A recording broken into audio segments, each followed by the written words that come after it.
Sunod-sunod. Una, yung isa kong anak na lalaki, panganay. Sumunod yung anak kong babae. Sumunod yung nanay ko.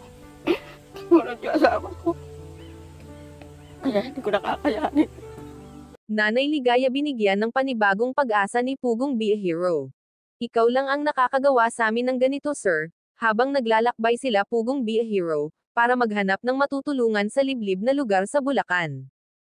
May nakita silang isang barong-barong sa tabi ng ilog, kanila itong nilapitan. At may isang pamilya na nakatira, ang nagsilbing bubong ng kanilang barong-barong ay dahon lang ng nyog. Na ipinatong lang, at tinabingan lang ito ng tila at ang ibang part na may wala ng tabing. May nakausap si Pugong Be a Hero, na isang matandang babae, siya pala ay si Nanay Ligaya. Ang hanap buhay ni Nanay Ligaya, habang tag-init pa ay naggiginto muna siya. At pag may makuha siyang ginto ibibinte niya para pangbili ng makakain nila. Ang sabi pa niya may time talaga na wala silang makuhang ginto, kaya walang silang may binta, para makabili man lang sana ng makain nila. Si Nanay Ligaya sinubok rin ng panahon sunod-sunod din siyang nawalan ng mga mahal sa buhay. At ang sabi pa niya kay Sir Paul kung may mawala pa sa isa sa mga anak, o apo niya baka hindi na niya makayanan ang sakit. Pinilit niyang magpakatatag para sa kanyang mga apo na naulila. Kaya kahit matanda na siya pinilit niya lumaban sa hamon ng buhay nila.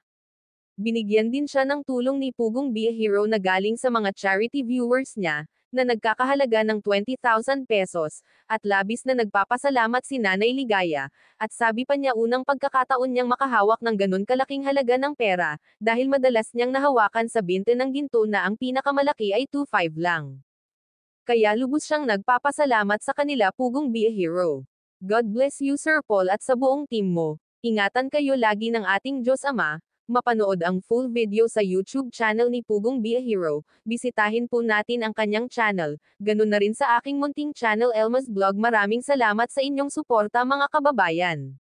God bless us. Kami kumain, minsan eh hindi. Pag hindi kami nakakuha ng ginto, hindi kami mananghali, hindi kami maghahaponan. Talaga. 18, 19, 20. Yay! Maraming salamat po sa inyong mga sir. Ako naiiyak na. Ngayon na ako nakakuha ng, nakahawak ng perang ganito sa sarili ko lang. Hanggang ngayon na ako nakahawak ng perang ganito.